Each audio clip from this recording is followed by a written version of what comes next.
राधे राधे भाई, सभी का BL सर यूट्यूब चैनल पर हार्दिक स्वागत और अभिनंदन। आप सभी की भारी डिमांड पर कंप्यूटर का जो कोर्स है उसको कंप्लीट करवाने के लिए मैं बैक टू बैक का आपको वीडियोस दे रहा हूं। अब कंप्यूटर 5 नंबर का है, 5 क्लासें आपको मिलेगी और 5 क्वेश्चन आपको हूबहू वहाँ देखने को मिल जाएंगे। मतलब यदि मैं बात करूँ तो 2.5 घंटे में आपके 5 क्वेश्चन तैयार करवा दिए जाएंगे। तीसरी क्लास आज अपनी है। वीडियो को ज़्यादा से ज़्यादा शेयर कर दो ताकि जो भी चिंतित है कंप्यूटर को लेकर उनकी चिंता है वो दूर हो जाए। ठीक है, जो भी साथी चैनल पर विजिट करते हैं चैनल को सब्सक्राइब कर ले, क्योंकि यहाँ पर मिलता है आपको शानदार कंटेंट, शॉर्ट, स्वीट और सिंपल, समझने में बेहतरीन, आसान और एग्जाम में हूबहू छपने वाला फालतू का कचरा यहाँ पर किसी भी वीडियो में आपको देखने को नहीं मिलता है। ठीक है, तो वीडियो को शेयर कर दिए होंगे आप लोग और अब एक छोटा सा लाइक कर दिया है, कमेंट भी कर दिया करो ताकि मुझे भी थोड़ी एनर्जी मिले और आपको नेक्स्ट वीडियो टाइम पे मिल जाए। ठीक है, करते हैं वीडियो को शुरू। आज अपना जो पार्ट रहने वाला है वो है कंप्यूटर का सॉफ्टवेयर पार्ट। कौन सा? कंप्यूटर के सॉफ्टवेयर। हार्डवेयर वो होते हैं जो कंप्यूटर के भौतिक भाग होते हैं और आज करेंगे अपन सॉफ्टवेयर यानी जो कंप्यूटर के आंतरिक हिस्से होते हैं। ठीक है, जिनको आप महसूस ही कर पाते हो, अपने हाथों में उठा नहीं सकते। ठीक है, सॉफ्टवेयर में जाने से पहले मैं आपको बता देता हूं, हल्का सा अपना हार्डवेयर में मेमोरी वाला पार्ट है वो बचा हुआ है, तो पहले उसको भी करेंगे और उसके बाद में सॉफ्टवेयर को भी आज ही कंप्लीट करेंगे, क्योंकि ज़्यादा आपके पास में टाइम बचा नहीं है और मैं आपका टाइम वेस्ट करने वाला हूँ नहीं। बात करते हैं सबसे पहले मेमोरी की। मेमोरी होती क्या है बच्चों? मेमोरी होती है ना, वो कंप्यूटर के अंदर रहती है, यानी आपके CPU में लगी होती है। मेमोरी मुख्यतः 2 प्रकार की होती है, ये भी आपको पता होना चाहिए। मेमोरी कंप्यूटर में कितने प्रकार की होती है? 2 प्रकार की होती है। पहली होती है इंटरनल मेमोरी और दूसरी होती है एक्सटर्नल मेमोरी, यानी कंप्यूटर की खुद की मेमोरी भी होती है और बाहर से अपन कुछ लगा के स्टोरेज को बढ़ा भी सकते हैं। इसका मतलब कंप्यूटर की 2 प्रकार की मेमोरी है, internal memory, external memory. Internal memory को ही मैं प्राइमरी मेमोरी बोलूँगा। क्या कहूँगा? इंटरनल को प्राइमरी प्राथमिक, ये कंप्यूटर की मेन मेमोरी होती है, जबकि एक्सटर्नल को क्या कहेंगे? सेकेंडरी, ये एक्जुअलरी मेमोरी होती है। क्या होती है? एक्जुअलरी मेमोरी। जो मेन मेमोरी होती है इसमें एक कोर होता है और दूसरी सेमीकंडक्टर होती है। सेमीकंडक्टर जो मेमोरी होती है वो रैम, रोम, कैश और रजिस्टर। ये विशेष ध्यान रखना, आपको पूछेगा निम्न में से कौन सी सेमीकंडक्टर मेमोरी है। सेमीकंडक्टर का मतलब अर्धचालक चिप से बनी हुई। रैम, रोम, कैश और रजिस्टर। एक्सटर्नल मेमोरी मैग्नेटिक हो सकती है, ऑप्टिकल हो सकती है, फ्लैश मेमोरी हो सकती है। ये एक्सटर्नल मेमोरी के उदाहरण है, मैग्नेटिक मेमोरी, ऑप्टिकल और फ्लैश। बात करेंगे सबसे पहले प्राथमिक मेमोरी होती है, प्राइमरी मेमोरी होती है, जिसे अपन ने क्या कहा? Main memory. वो क्या होती है? CPU से सीधे संपर्क में रहती है। पहली बात, जो प्राथमिक मेमोरी होती है, अपन ने अपना CPU पढ़ा था पहले, ठीक है, सेंट्रल प्रोसेसिंग यूनिट। वो सेंटर प्रोसेसिंग जो यूनिट है वो ही CPU से सीधे संपर्क में कौन होती है? प्राथमिक मेमोरी होती है। डेटा को अस्थायी रूप से संग्रहित रखती है, यानी जो प्राथमिक मेमोरी होती है उसमें डेटा स्थायी रूप से संग्रहित नहीं रहता है। क्या रहता है? अस्थायी रूप से रहता है। कार्यशील मेमोरी कहते हैं इसे। कंप्यूटर की प्राथमिक मेमोरी को क्या कहेंगे? कार्यशील। सीधा सीधा क्वेश्चन आएगा, इनमें से कौन सी मेमोरी अस्थायी मेमोरी होती है? ऑप्शन रहेगा, पहला ऑप्शन रहेगा प्राथमिक मेमोरी, दूसरा रहेगा सेकेंडरी, फिर कुछ और ऑप्शन दे देंगे। तो आपका ध्यान रखना है कि अस्थायी मेमोरी कौन होती है? प्राथमिक मेमोरी होती है। रैम अब इंपॉर्टेंट है। रैम पटवार में इसकी फुल फॉर्म भी पूछी थी, रैम की फुल फॉर्म भी पूछता है, रैंडम एक्सेस मेमोरी। रट लेना, आपके भी किसी एक शिफ्ट में पक्का पूछेगा अधीनस्थ बोर्ड, रैम की फुल फॉर्म क्या होती है? रैम की होती है रैंडम एक्सेस मेमोरी। ये भी एक अस्थायी मेमोरी है। कैसी मेमोरी है? अस्थायी मेमोरी है। इसे वोलेटाइल मेमोरी भी कहते हैं। क्वेश्चन पूछेगा निम्न में से कौन सी वोलेटाइल मेमोरी है? तो रैम क्या है? वोलेटाइल मेमोरी है। डाटा को पढ़ा तो जा सकता है तथा पुनः लिखा जाता है। डाटा को पढ़ा जा सकता है और पुनः लिखा जा सकता है। किसमें? रैम में। प्रोसेस किया डाटा बंद करने पर डिलीट हो जाता है, अर्थात आपने प्रोसेस करके सेव नहीं किया डाटा और लाइट ऑफ हो गई, लाइट चली गई तो ये डाटा डिलीट हो जाता है। अर्थात रैम कैसी मेमोरी है? अस्थायी है, वोलेटाइल मेमोरी है। डाटा को पढ़ा भी जा सकता है, लिखा भी जा सकता है और प्रोसेस किया डाटा बंद करने पर डिलीट हो जाता है। इसके भी प्रकार है। रैम दो प्रकार की होती है, एक एस रैम और एक डी रैम। एस रैम की तुलना में अपन डी रैम से करेंगे तो धीमी और सस्ती होती है। डी रैम क्या होती है? धीमी और सस्ती होती है। नियमित अंतराल के बाद रिफ्रेश किया जा सकता है। नियमित अंतराल के बाद में रिफ्रेश किसको किया जा सकता है? डी रैम को किया जा सकता है। बात करेंगे अब आपकी रोम की। इतनी भी चीज़ें आप तैयार कर लोगे तो आपका काम हो जाएगा। रोम क्या होती है? Read only memory. Full form आपको सबको पता होनी चाहिए। रीड ओनली मेमोरी किसकी है? रोम की। जबकि रैम की क्या थी? Random access memory. ये एक स्थायी मेमोरी है। रोम क्या है? स्थायी मेमोरी है। रैम क्या थी? अस्थायी थी। नॉन वोलेटाइल मेमोरी है। ये क्या है? नॉन वोलेटाइल मेमोरी है। डाटा को पढ़ा जा सकता है, पुनः लिखा नहीं जा सकता। इस वाले डाटा को क्या कर सकते हैं? पढ़ तो सकते हैं लेकिन पुनः लिख नहीं सकते। जबकि रैम वाले डाटा को पढ़ा भी जा सकता था, पुनः भी लिखा जा सकता था। मदरबोर्ड में लगी सिलिकॉन की जो चिप होती है वही रोम होती है। जो सीपीयू में मदरबोर्ड लगा हुआ रहता है उस मदरबोर्ड के अंदर सिलिकॉन की जो चिप होती है वही क्या होती है? रोम होती है। बायोस क्या है? कंप्यूटर चालू होने पर हार्डवेयर को पहचानने का काम बायोस, BIOS, यानी कंप्यूटर चालू होने पर कौन कौन से हार्डवेयर उससे जुड़े हुए हैं ये पहचानने का काम किसका है? रोम का है, जिसका बायोस सिस्टम काम करता है। एक होता है फर्मवेयर जो स्टोरेज सॉफ्टवेयर है। ये भी किस में लगा हुआ होता है? रोम के अंदर लगा होता है, जिसे अपन बोलते हैं फर्मवेयर। ये स्टोर करने का एक सॉफ्टवेयर है। उसके बाद में अपन बात करेंगे इसी रोम के प्रकार की। जैसे रैम का एस रैम और डी रैम में वर्गीकृत किया था, उसी प्रकार से रोम। पहली है पी रोम, दूसरी है ईपी रोम और तीसरी है ईईपी रोम। ध्यान रखना, पी रोम, ईपी रोम, ईईपी रोम। पी रोम का मतलब क्या है? प्रोग्रामेबल रोम। रोम का पूरा नाम वही चलेगा, सेम आगे मैंने रोम लिखा है। इसका मतलब प्रोग्रामेबल रीड ओनली मेमोरी। केवल एक बार लिखा जा सकता है, अनेक बार पढ़ा जा सकता है। पी रोम में क्या हो सकता है? एक बार लिखा जा सकता है, अनेक बार पढ़ा जा सकता है। किसमें? पी रोम में। याद करो, पी यानी पढ़ना, पी यानी पढ़ना। पढ़ने का मतलब केवल एक बार नहीं, अनेक बार। पढ़ना तो बार बार। पी रोम का मतलब क्या है? पढ़ना तो बार बार लेकिन लिखा केवल एक बार जाता है। वो कौन है? Programmable read only memory. EP ROM, E नया शब्द जुड़ गया तो ई का मतलब है इरेजेबल। फिर पी का मतलब वही सेम है, प्रोग्रामेबल। और रोम का मतलब रीड ओनली मेमोरी। प्रोग्राम मिटाने हेतु पराबैंगनी किरणों का उपयोग होता है। ईपी रोम का मतलब इरेजेबल है यानी मिटाई जा सकती है। ये क्वेश्चन पूछेगा कि ईपी रोम में प्रोग्राम को मिटाने के लिए किसका प्रयोग होता है? तो पराबैंगनी किरणों का उपयोग होता है। किसका? पराबैंगनी किरणों का उपयोग होता है। फिर है ईईपी रोम। ई का मतलब है इलेक्ट्रिकली, ई का मतलब है इरेजेबल, पी का मतलब programmable, ROM read only memory. Full form भी पूछी जा सकती है। पी रोम की फुल फॉर्म क्या है? Programmable memory. ईपी का मतलब क्या है? Erasable programmable read only memory. और ईईपी रोम का मतलब क्या है? इलेक्ट्रिकली, एक शब्द एक्स्ट्रा और जुड़ गया, electrically erase programmable read only memory. ये लो जी। उसके बाद में अपन चलते हैं ईईपी रोम में प्रोग्राम मिटाने हेतु विद्युत तरंगों का उपयोग होता है। पहले वाले में अपन क्या कर सकते हैं? पढ़ तो बार बार सकते थे, लिख एक बार ही सकते थे। दूसरे वाले को इरेजेबल कर सकते थे। उसको इरेज करने के लिए किसकी आवश्यकता पड़ती थी? तो आपने कहा पराबैंगनी किरणों की। और इसके लिए किसकी आवश्यकता पड़ेगी? विद्युत तरंगों की, क्योंकि नाम में क्या आ रहा है? ई आ रहा है, इलेक्ट्रिकली। तो इसे मिटाने के लिए किसकी आवश्यकता पड़ती है? विद्युत तरंगों की। उसके बाद में केस मेमोरी, ये रजिस्टर और रोम के मध्य में लगी हुई होती है। एक तो रजिस्टर जो आपका सीपीयू में होता है और रैम के बीच में कौन लगी होती है? केस मेमोरी होती है।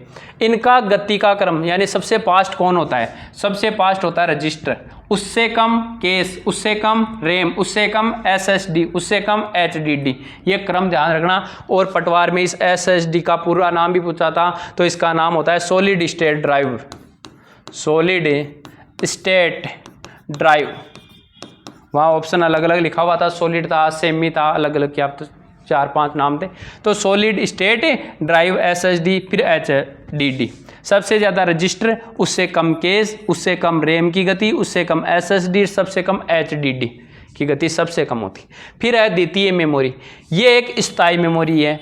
डेटा स्थायी रूप से संग्रहित रहता है। इसके उदाहरण है HDD, SDD, CD, DVD, hard डिस्कें, फ्लॉपी डिस्कें, मैग्नेटिक डिस्कें। ये बाहर से जोड़ के अपन उसकी क्षमता को बढ़ाते हैं। अपन पहले देखते थे ना, DVD बाहर से डालते हैं कंप्यूटर में, वो अनेक डाटा को संग्रहित कर सकते हैं उसमें। तो ये द्वितीयक मेमोरी अर्थात बाह्य एक्सटर्नल होती है, बाहर से जोड़ी हुई मेमोरी कौन सी है आपकी?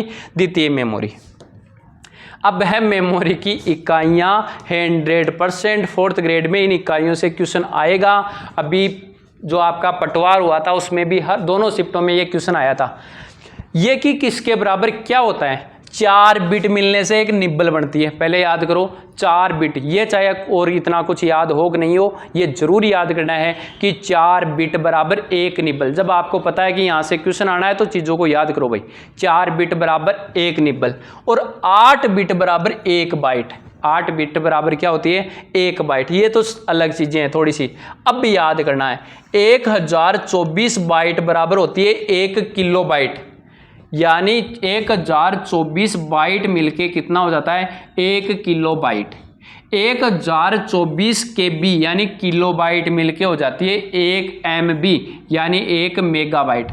अपन MB, GB, KB इनका तो याद रहता है, अपने को आसान याद रहता है कि KB क्या होती है? छोटी होती है। तो 1024 KB मिलने से 1 MB बनती है, तो 1 मेगाबाइट।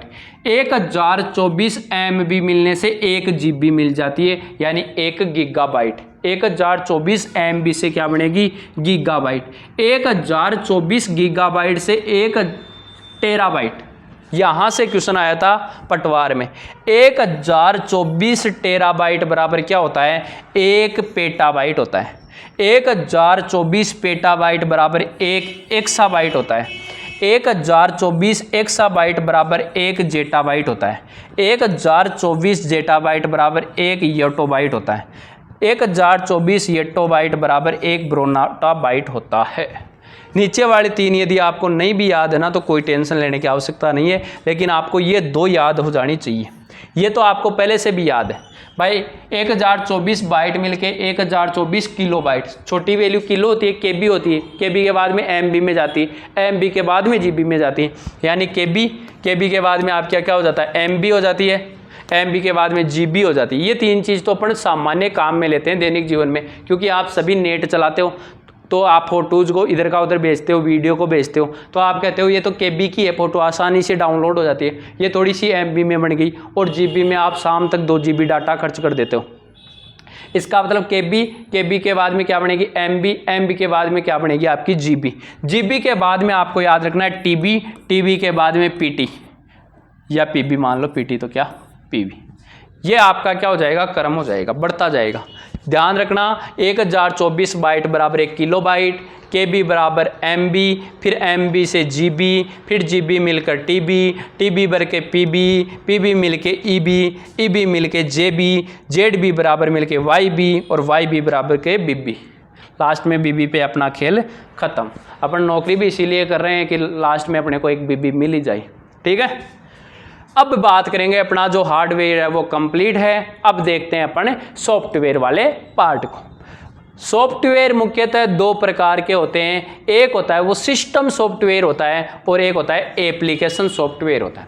आपको पूछेगा सॉफ्टवेयर कितने प्रकार के होते हैं, तो सॉफ्टवेयर होते हैं बच्चों 2 प्रकार के, सिस्टम सॉफ्टवेयर और एप्लीकेशन सॉफ्टवेयर। सिस्टम सॉफ्टवेयर का मतलब सिस्टम के खुद के हैं।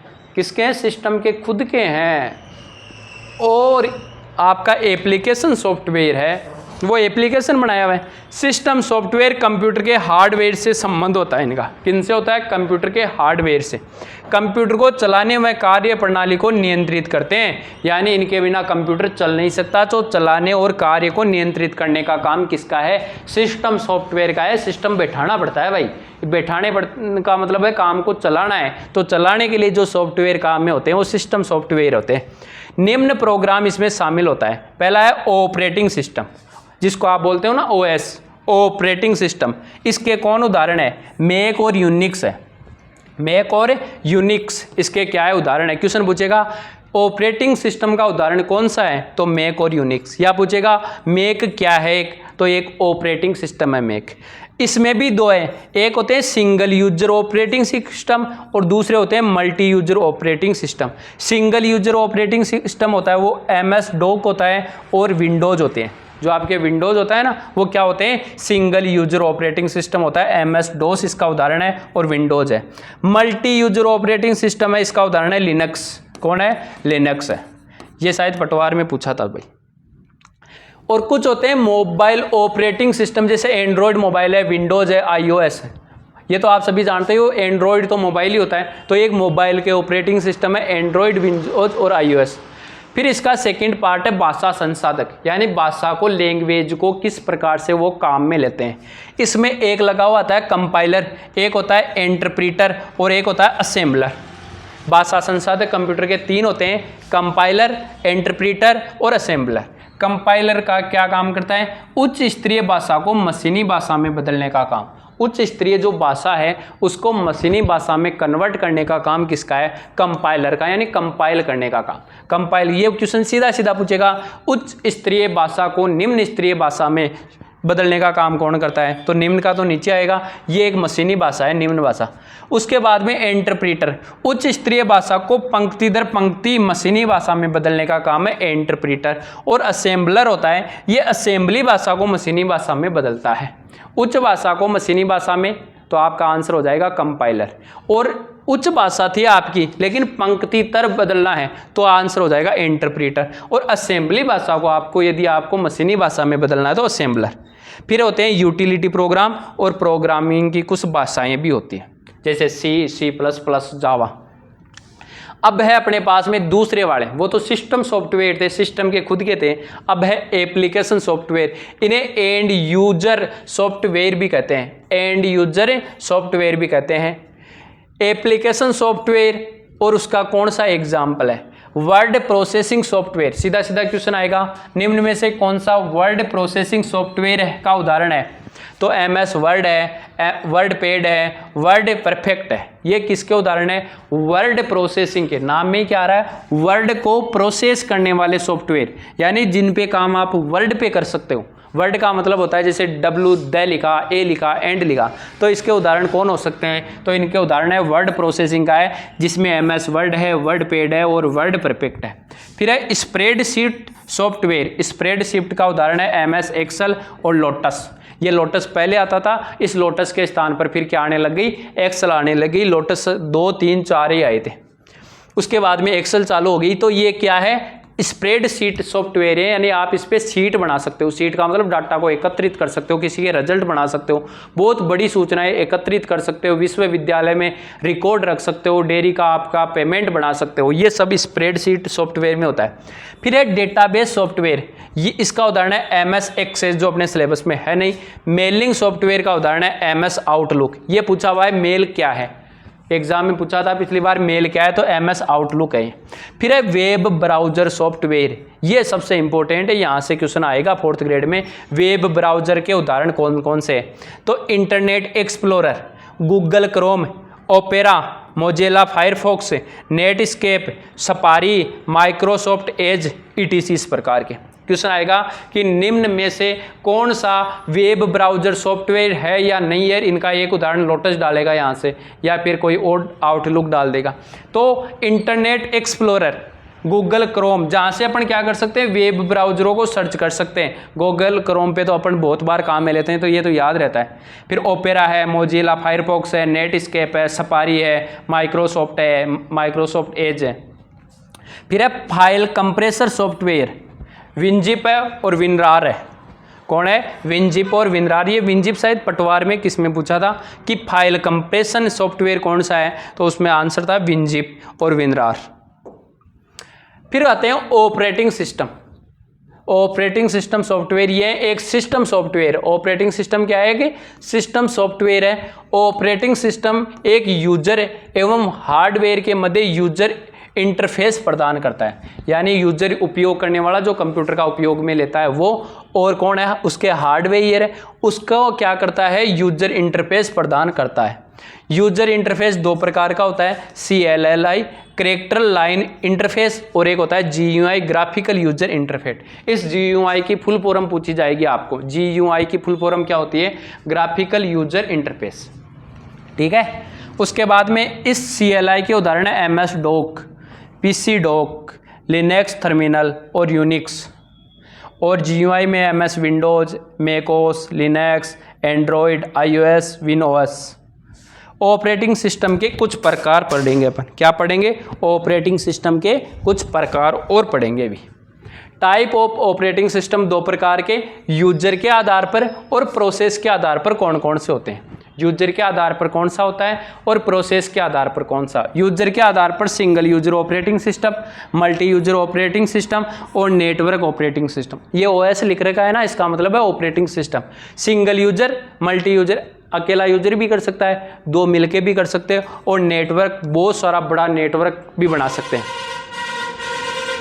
फिर है प्रोसेस के आधार पर, serial processing operating system, batch processing operating system, multitasking operating system, multi processing operating system और रियल टाइम ऑपरेटिंग सिस्टम। शायद ये पटवार में भी पूछे थे कि निम्न में से कौन सा ऑपरेटिंग सिस्टम नहीं है, तो ये सीरियल प्रोसेसिंग ऑपरेटिंग सिस्टम है, बैच प्रोसेसिंग ऑपरेटिंग सिस्टम है, मल्टीटास्किंग है, मल्टी प्रोसेसिंग ऑपरेटिंग सिस्टम है और रियल टाइम, ये 5 है। इसके अलावा आता है वो नहीं है। नोट, लिनक्स है, ये ओपन सोर्स एवं फ्री ऑपरेटिंग सिस्टम है। ओपन का मतलब ही खुला होता है, खुले का मतलब इसका पे करने की आवश्यकता नहीं है। ये भी शायद पटवार में पूछा था कि लिनक्स है, LINUX लिनक्स है, वो किस प्रकार का ऑपरेटिंग सिस्टम है, तो ये ओपन सोर्स है, यानी खुला है, यानी ये फ्री है आप लोगों के। क्लियर है।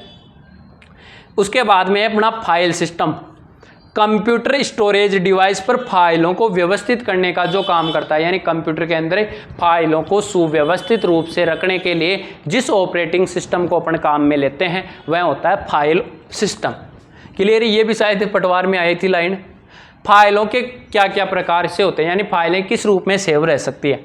तो टेक्स्ट रूप में जो फाइल होती है ना, उसके आगे .txt लगता है, .csv लगता है, .log लगता है, यानी यहाँ फाइलें टेक्स्ट रूप में रहती हैं। चित्र फाइलें, यानी जो आपकी पिक्चर रखते हो, फोटो लगते हो, तो फोटो किस में रहती है, .jpg रहती है। जैसे कोई फाइल का नाम लिख दिया आपने PG, लास्ट में क्या लगा हुआ आएगा, JPG। कहते नहीं क्या फाइल यहाँ JPG में स्वीकार होगी, तो ये JPG है। .png ये भी आप रख सकते हो, .png में भी, .gif और .bmp। ये चित्र फाइलें एकत्रित करने के क्वेश्चन पूछेगा, निम्न में से कौन सी चित्र फाइल का उदाहरण नहीं है, तो JPG है, PNG है, GIF है, BMP है।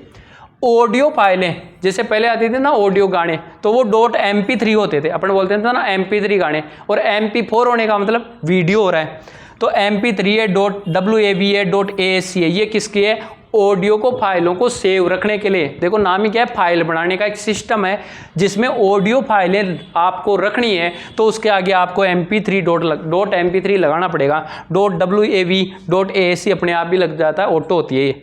वीडियो फाइलें, वीडियो के आगे क्या लगेगा, .mp4 लगेगा, .avi लगेगा, .mkv लगेगा, .mov लगेगा। ये दो से तो अपन परिचित हैं। किससे, MP3 का मतलब अपन सीधी से समझ जाते हैं कि फाइल ऑडियो में है, और MP4 का मतलब वीडियो में है। पहले शुरू में सीख गए थे ये चीज़ें, बड़ा MP3 और MP4, ये आगे वाले और याद रखने हैं आपको। ये चतुर्थ श्रेणी भर्ती को लेकर अपने शॉर्ट नोट्स है, राजस्थान जीके के कंप्लीट है और कंप्यूटर के तैयार है। जिसको लेना है वो इन नंबरों पे संपर्क करके ले लीजिए। यही नोट्स है, शानदार रिवीजन कर सकते हो और अपने स्कोर को शानदार बूस्ट कर सकते हो। लास्ट टाइम में जितनी चीज़ें पढ़ सकते हैं, रिवीजन कर सकते हैं, किताबों के रिवीजन लास्ट में नहीं हो सकता। इसको ध्यान में रखते हुए आप लोगों के लिए शानदार शॉर्ट नोट्स बनाए गए हैं। और सबसे बड़ी और शानदार इन्फॉर्मेशन है आप लोगों के लिए, चतुर्थ श्रेणी प्री परीक्षा, चतुर्थ श्रेणी की प्री परीक्षा का आयोजन रजिस्ट्रेशन अभी प्रारंभ हो चुके हैं। 5 सितंबर को सायं 3 से 5 बजे तक ये परीक्षा का आयोजन किया जाएगा, जिसमें ऑल राजस्थान के सभी विद्यार्थी भाग लेकर अपनी तैयारी को, पेपर को करने का और जो टाइम मैनेजमेंट का सारा तैयार 5 सितंबर को कर सकते हैं। क्या आपकी कमियां रह रही है, क्या आपसे टाइम मैनेजमेंट सही से हो रहा है कि नहीं हो रहा है, OMR सही से फिल कर पाते हो कि नहीं कर पाते हो, इन सब को ध्यान में रखते हुए 5 सितंबर को कुली खाचरी आवास हमारे राधे कोचिंग सेंटर पे परीक्षा का आयोजन करवाया जाएगा। जो भी इच्छुक विद्यार्थी है वो यहाँ आकर रजिस्ट्रेशन करवा सकते हैं और पूरे राजस्थान के विद्यार्थी घर बैठे भी इस प्रतियोगिता परीक्षा को दे सकते हैं। मात्र 99 में आप सभी को ये पेपर प्रोवाइड हो जाएगा। पहले रजिस्ट्रेशन करवाने पर आपको OMR भेजी जाएगी, वो OMR का आपको प्रिंट आउट निकालना है। जैसे ही पेपर का आयोजन होगा शुरू, आप सभी को पेपर प्रोवाइड करवा दिया जाएगा। 99 फीस है, लेकिन यदि आप इन नंबरों पे ज़्यादा संपर्क के लिए इन नंबरों पे आप संपर्क कर सकते हो। लेकिन चाहे आप मेरी परीक्षा दो चाहे ना दो, लेकिन एक बात मैं जरूर कहूँगा आप लोगों को कि एग्ज़ाम में जाने से पहले एक ऑफलाइन पेपर जरूर देकर जाना। आप कितने भी ऑनलाइन एग्ज़ाम्स आपने दे ली होगी, लेकिन एक ऑफलाइन पेपर आपको जरूर दे के जाना है। तो वह परीक्षा हमारे यहाँ 5 सितंबर को आयोजित की जा रही है, जिसके द्वारा आप अपनी तैयारी को समझ सकते हो, पेपर के पैटर्न को समझ सकते हो, अधीनस्थ बोर्ड का जो पेपर पैटर्न है उसको समझ सकते हो। ये सभी समझने के लिए आपको ये एग्ज़ाम का रजिस्ट्रेशन अभी प्रारंभ है। आप सभी जल्दी से रजिस्ट्रेशन करवा लीजिए और अपनी एक सीट सुनिश्चित कीजिए और एग्ज़ाम के पेपर को समझिए। ठीक है, मिलते हैं किसी नेक्स्ट वीडियो में, तब तक के लिए ऑल द बेस्ट। धन्यवाद। राम राम सा।